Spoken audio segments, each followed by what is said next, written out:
Një zjarr i përmasave të mëdha ka përfshirë kompleksin banor Wang Fuk Court në qarkun Tai Po të Hong Kongut, duke shkaktuar një tragjedi të paprecedent për qytetin. Autoritetet konfirmuan se numri të vdekurve ka arritur në të paktën 55 persona, mes të cilave edhe një zjarrfikës, ndërsa rreth 279 persona figurojnë ende të zhdukur. Më shumë se 45 banorë që ndodhen në spitale në gjendje kritike, ndërkohë që mbi 900 të tjera janë evakuar në qendra të përkohshme strehimi.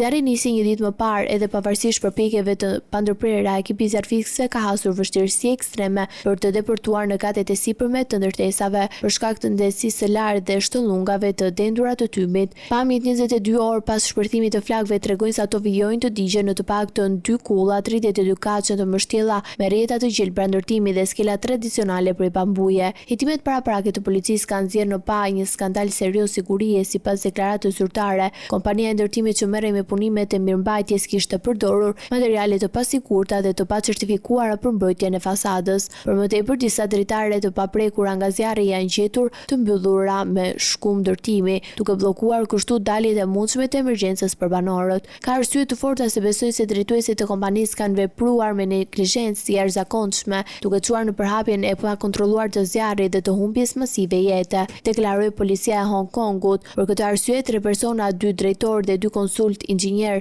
janë arrestuar në akuzën e vrasjes nga pakujdesia. Oficerët kontrolluan zyrat e kompanisë në orët e para të mëngjesit duke sekuestruar dokumente dhe materialet e ndërtimit. Kompleksi Wang Fuk Court përbëhet nga një 8 blloqe me rreth 2000 apartamente ku jetonin më shumë se 4600 persona në një zonë që prej vitesh përballet me mungesë të banesave të përballueshme. Deri më tani autoritetet njoftuan se flakët janë neutralizuar nga 7 blloqet e prekura, ndërsa operacionet e kërkim shpëtimit vazhdojnë në 3 blloqet e tjera ku besohet se mund të ketë ende njerëz të bllokuar. Tragjedia ka shkaktuar reagime të forta në mbar Hong Kongun, ku qytetarët kërkojnë tani përgjegjësi të plotë dhe rishikim urgjent të standardeve të sigurisë në ndërtesat në ndërtime sipër apo në rikonstruktim. Autoritetet e sigurisë paralajmëruan se numri i viktimave mund të rritet më tej, ndërsa vijon kërkimi i zonave të paprekshme nga zjarrfikësit.